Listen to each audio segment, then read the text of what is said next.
السلام عليكم ورحمة الله وبركاته. بسم الله الحمد لله والصلاة والسلام على رسول الله. Внешний облик, совершенство внешнего облика нашего любимого пророка, саллаллаху алейхи вассалям. Иногда посланник Аллаха, саллаллаху алейхи вассалям, обращался к Аллаху следующей молитвой, следующими словами: Аллахумма кама ахсанта халки фахассин хулуки. О Аллах, так же, как Ты сделал мою внешность прекрасной, так же сделай мой нрав прекрасным.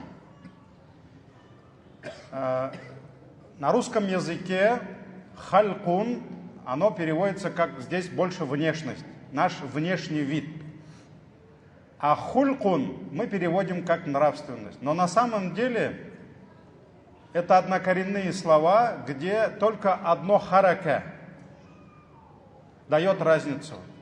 Там халькун это то, что Аллах сотворил, твоя внешность. И если убираем фатха в слове хальк и ставим дамма, хальк превращается в хульк.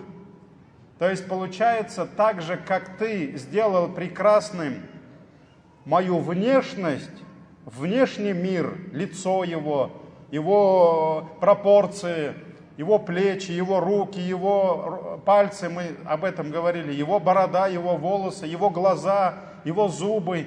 Все это описывает пророк. Сподвижники все это описывают. Пророк саллаллаху.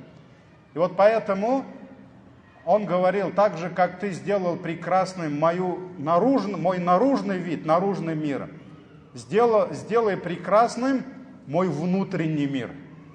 Потому что очень часто в жизни получается так, что человек вполне, скажем так, порядочного, симпатичного вида, но если с ним 30 секунд пообщаешься, уже не хочется более с ним общаться, потому что когда ты видишь его внутреннее, скажем так, безобразие, то наружная красота уже не имеет никакого смысла.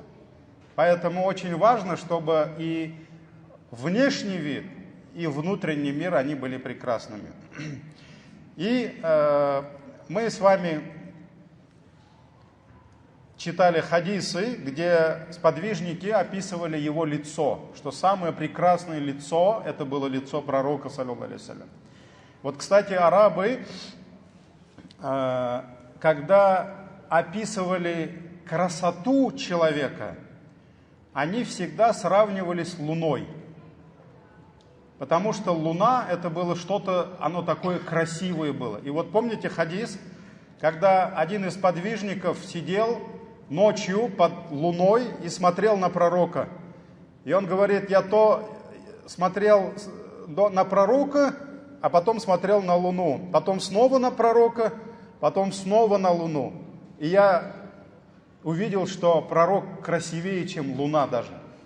Вот поэтому, когда описывают чью-то красоту, они говорят, то есть человек красив, как луна. Можно там дома жене сказать: вот, Матурум, ты как луна там, только полная луна не говорите, а то по-другому поймут, да. Ты как месяц на небе. А когда лицо лучезарное, светлое, светящееся, вот это уже сравнивали с солнцем. Поэтому красота — это была луна. А светящееся, лучезарное, светлое, говорили светлое не как луна, а как солнце говорили. Вот, это были такие, скажем так, языковые особенности арабов. От этого много чего зависело. Вот. Сияние лица пророка во время радости. Мы знаем, что Аллах Тааля так нас создал.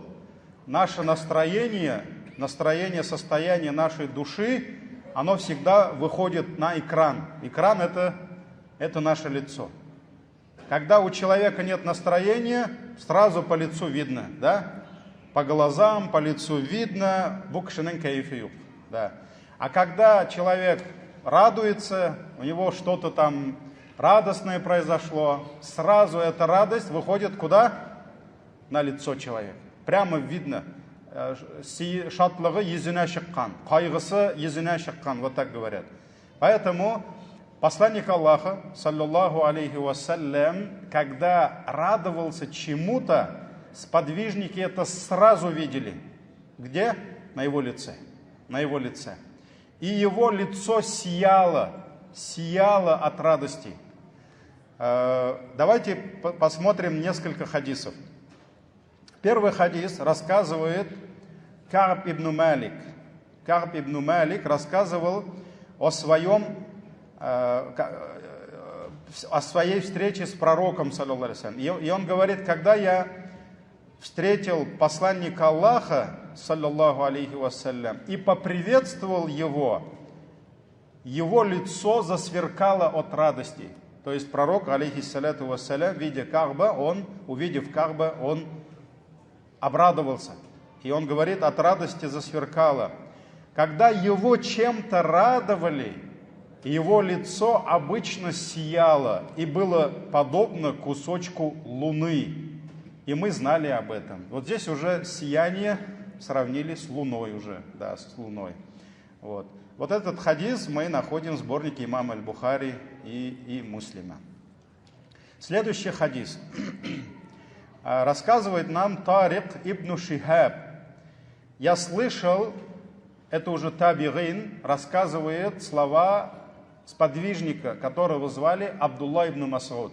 Абдулла ибн Мас'уд это величайший ученый среди сподвижников, то есть он даже среди сподвижников был одним из величайшим ученым.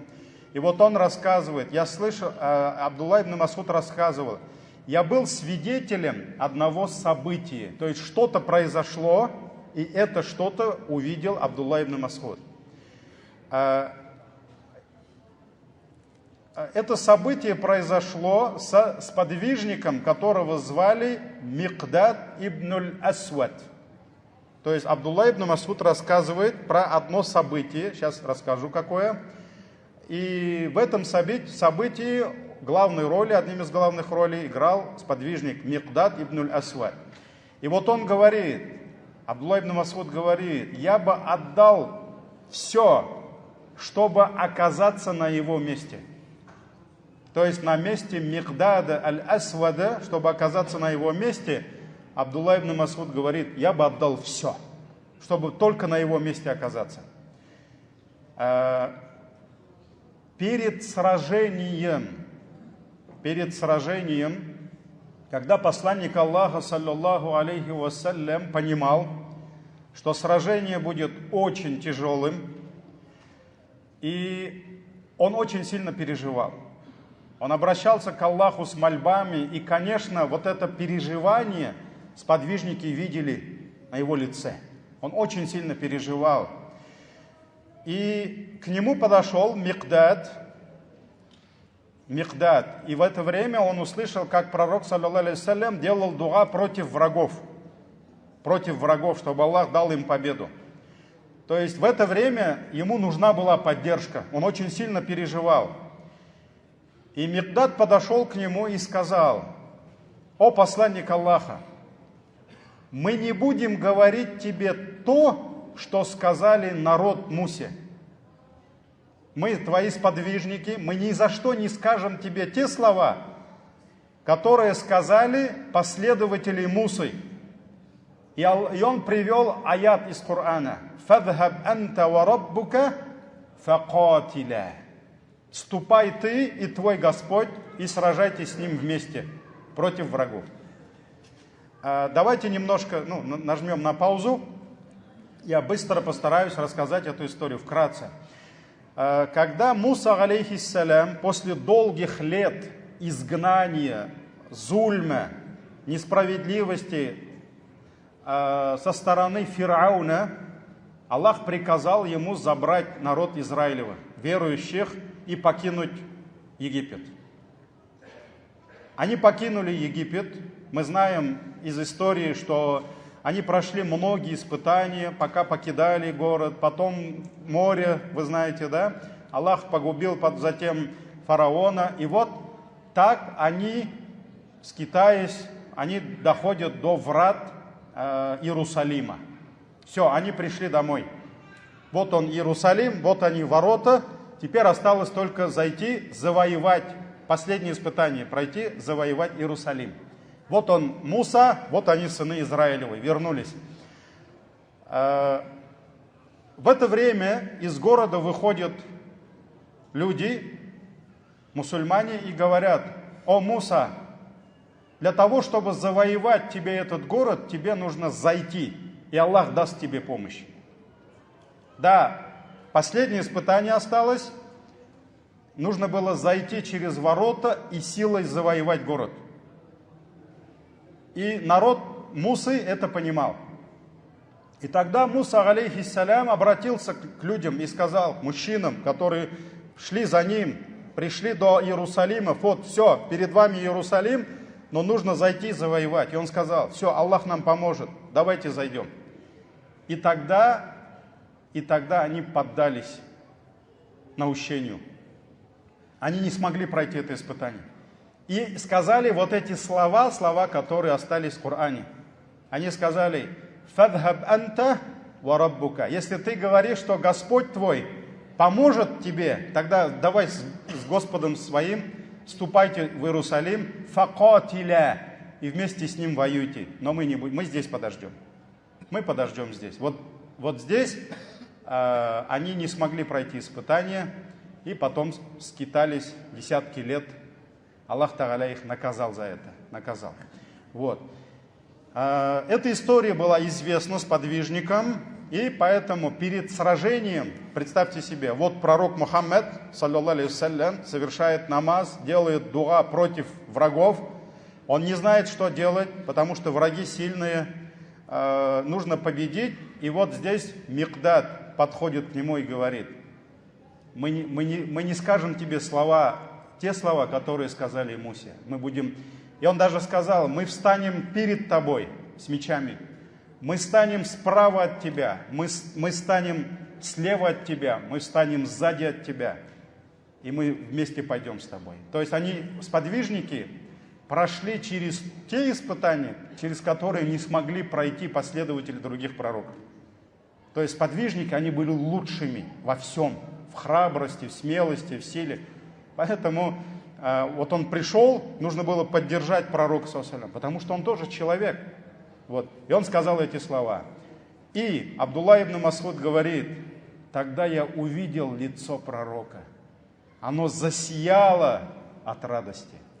То есть посланник Аллаха был немного потерян, потому что нужно было вступить в очень тяжелый бой. Он делал дуа против многобожников, и вот его последователь, сподвижник подходит и говорит: мы пойдем с тобой. Мы пойдем с тобой. Все, мы вместе, и мы победим. И вот тогда, говорит Абдулла ибн Мас'уд, который сказал: вот я бы все отдал бы, чтобы на месте Микдада был я, а не он. Потому что они увидели, как пророк обрадовался этим словам. Его лицо засияло и обрадовалось. Вот поэтому сподвижники очень часто видели, как посланник Аллаха от радости, его лицо сияло, становилось еще и еще прекраснее. Еще одна история, которую рассказывает Абу Хурайра. Так, эту историю нам привел имам Аль-Бухари про Микдада ибн Асвада, радийаллаху ан. Следующую историю рассказывает Абу Хурайра. Кстати, вот история связана с месяцем Рамадан. Историй много, дорогие братья, поэтому я самые интересные, актуальные, понятные нам истории отбираю. Абу Хурайра рассказывает: однажды к пророку, саллаллаху алейхи вассалям, подошел один человек, мужчина, и сказал: «О посланник Аллаха, я погиб. И посланник Аллаха спросил: что тебя погубило? Что ты натворил? Что ты сделал? И он сказал: я совершил близость с супругой в месяц Рамадан. То есть он поддался васваса, наущению шайтана, да, и во время поста, во время месяца Рамадан он совершил половую близость с женой. Но мы знаем, это во время поста это самое большое преступление.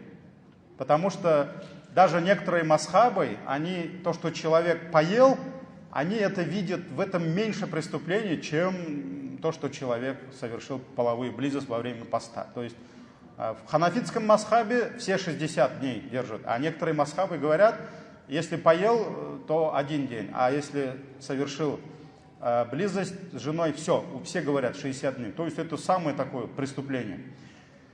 Когда пророк услышал эти слова, конечно, он не стал его убивать, бить, кричать на него. Он сказал: ты должен что сделать? В первую очередь освободить раба. Потому что тот, кто совершил это преступление во время Рамадана, его кафара, искупление какое? Освободи раба. На что этот человек ответил: так у меня никогда не было рабов. У меня нет рабов. А для того, чтобы взять раба, нужны были большие деньги. У него этих денег нет. Поэтому, о посланник Аллаха, так у меня нет раба. Тогда посланник Аллаха, саллаллаху алейхи вассалям, сказал: тогда ты должен продержать непрерывный пост в течение 2 месяцев. То есть, получается, если человек не может освободить раба, он должен продержать 60 дней поста. После Рамадана за этот 1 день испорченный, он должен 60 дней непрерывно держать.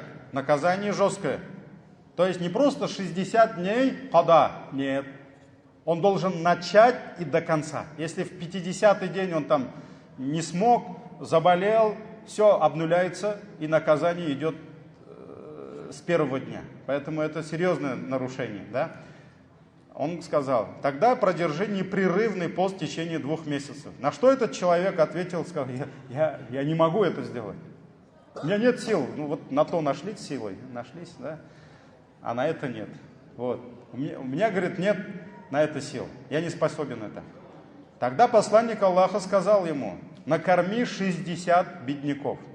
Ты должен найти 60 бедняков и должен их накормить. Подумав, этот человек сказал: у меня никогда не было такого количества еды. У меня нет такой еды, денег нет у меня еды нет. Я не могу накормить 60 человек.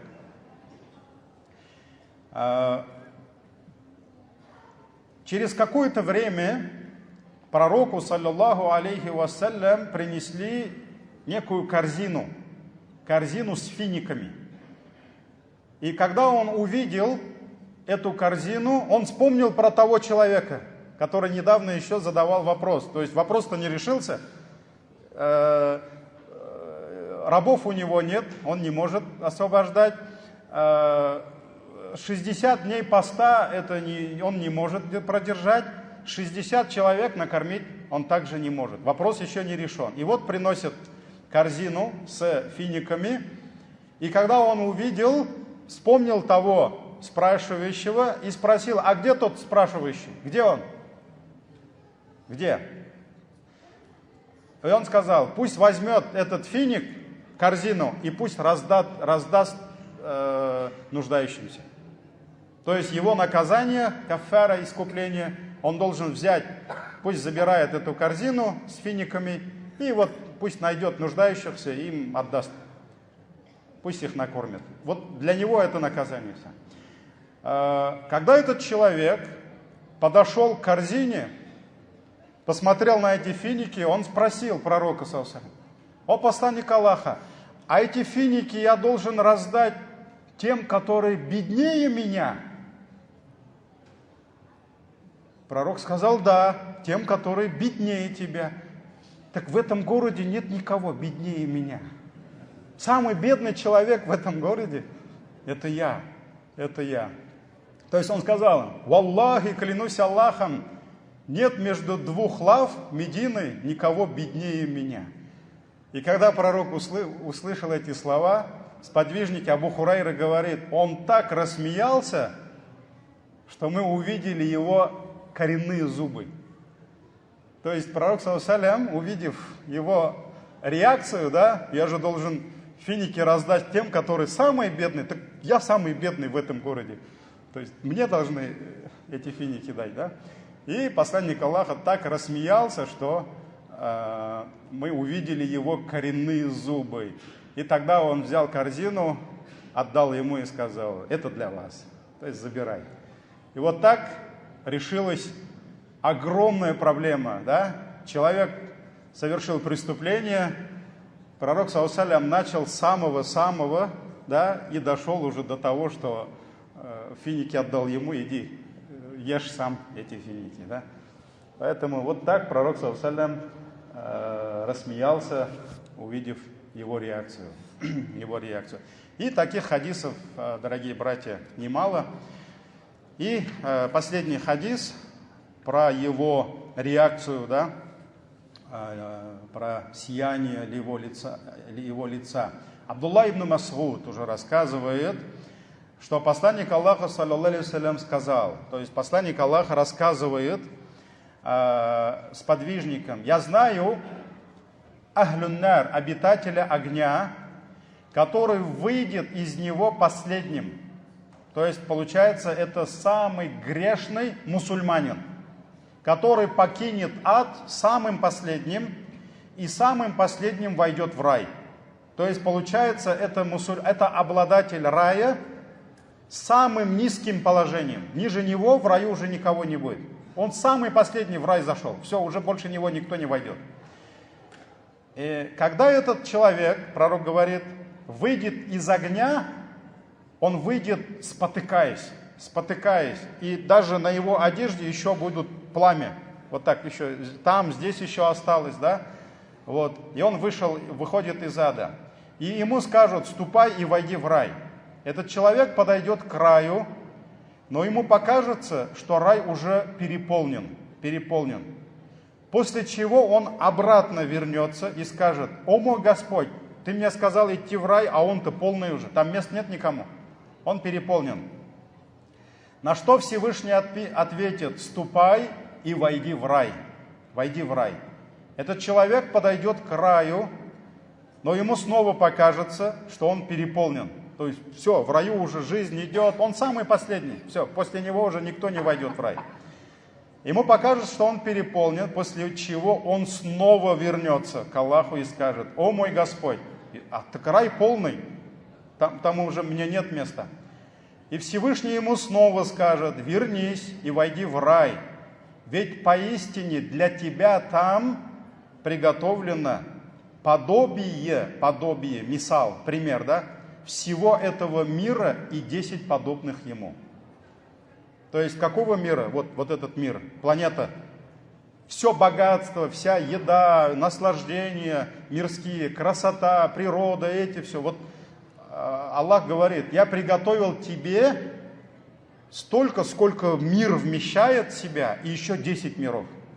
Это кому? Самому низкому человеку в раю. То есть я тебе приготовил там, ты не можешь себе место найти, а я тебе приготовил там столько, сколько мир включает в себя, и еще 10 миров, 10 подобных. Услышав эти слова, этот человек скажет: о Аллах, ты почему издеваешься надо мной? Ты почему издеваешься надо мной? Ты ведь Господь миров, тебе нельзя надо мной смеяться. Айталар говорит: ник миннан клясың, да? Ты почему смеешься надо мной? Вот он скажет так. И тогда Абдулла ибн Мас'уд, который рассказывает этот хадис, он говорит: в это время я увидел, как посланник Аллаха так рассмеялся, что мы увидели его коренные зубы. И после этого он сказал: этот человек самый низкий по степени из всех обитателей рая. То есть, получается, самому низкому, которому досталось мало чем всем. Да? Вот у него самый такой бюджетный лимит – это 10 миров. 10 миров. И вот когда он рассказывал про этот хадис, эту историю, он рассмеялся так, что увидели его коренные зубы. Также, буквально несколько минут, про его лицо, мы говорили, оно было светлым. Пророк, саллаллаху алейхи ва саллям, был светлокожим. И много хадисов, где говорится, когда он поднимал во время такбира руки, люди видели его подмышки, они были светлыми. Они были светлыми. Видели его ступни, пятки во время намаза. Они были абсолютно светлыми. Лицо было абсолютно светлым. Светлым лицом. Волосы. Имам Катада рассказывает, я как-то спросил Анаса ибн Малика, а какими были волосы посланника Аллаха? На что он ответил? Его волосы были волнистыми, но не курчавыми. То есть они не были прямо такими прямыми, но и не были курчавыми. То есть где-то посередине, что-то волнистые были, волнистыми. Не короткими, курчавыми, но и не прямыми. Они не достигали плеч, но спускались ниже ушей. Ниже ушей. То есть получается не совсем короткие, но и не совсем длинные. Но здесь, дорогие братья, нужно иметь в виду, что у пророка волосы были когда как. После умры волос вообще не было у него. Так ведь? После хаджа. Вот поэтому вот то, что увидел Анас, помнит, тогда волосы были вот именно такие. То есть, получается, они были волнистыми. Волнистыми. Борода пророка. Джабир ибн Самура рассказывает, что у пророка была густая борода. Борода у него была густой. Не как у Юсуф Хазрата, не как у Рафи Габы. Да? То есть у него объемная, большая борода была. И Али ибн Абу Талиб рассказывал, что у него была большая голова и большая густая борода. Густая борода. Это уже Али ибн Абу Талиб рассказывает. Также, когда спросили Хаббаба, читал ли пророк, саллаллаху алейхи ва саллям, после Зухра и после Асра зикры, он ответил да. А откуда вы это знали? Мы знали, как его борода шевелилась. Когда кто-то про себя что-то читает, у него что? Если борода большая, она шевелится, да? И мы видели, как его борода шевелилась. То есть у пророка, саллаллаху алейхи ва саллям, была большая борода. Седина. У пророка были седые волосы, но их было очень мало. Очень мало. И Джабир ибн Самура рассказывает, мы видели, что на передней части головы, и вот здесь между его нижними губами и подбородком были седые волосы, волосинки, борода. То есть волосы здесь, а борода вот здесь немножко у него были седые. А когда он умощался маслом, бороду и волосы, мы теряли их из виду. То есть их уже не видно было. Вот. Где-то говорится, некоторые сподвижники говорят, когда он уже был пожилым, потому что пророку было сначала 40, а в конце уже 63. Он менялся, его облик менялся. Когда он уже был пожилым, вот на висках тоже мы видели седые волосы. Но, например, вот Анас ибн Малик говорит, что я не видел, чтобы он красил волосы, но другие сподвижники говорят, что он красил волосы. И его седина была лишь между подбородком и нижней губой, также на висках. И были отдельные волоски на других частях его головы. Также Анас ибн Малик говорит, когда он умирал, получается уже 63 года, его голове и бороде не было даже 20 седых волос. То есть, вот видите, сподвижники, они даже количество его седых волос знали. Каждый сантиметр тела пророка для них это было великим. И поэтому, когда он умирал, Анас ибн Малик, ему сколько, более 10 лет служил ему, на его бороде и на его голове не было даже больше 20 седых волос. То есть вот это наш пророк, саллаллаху алейхи вассалям.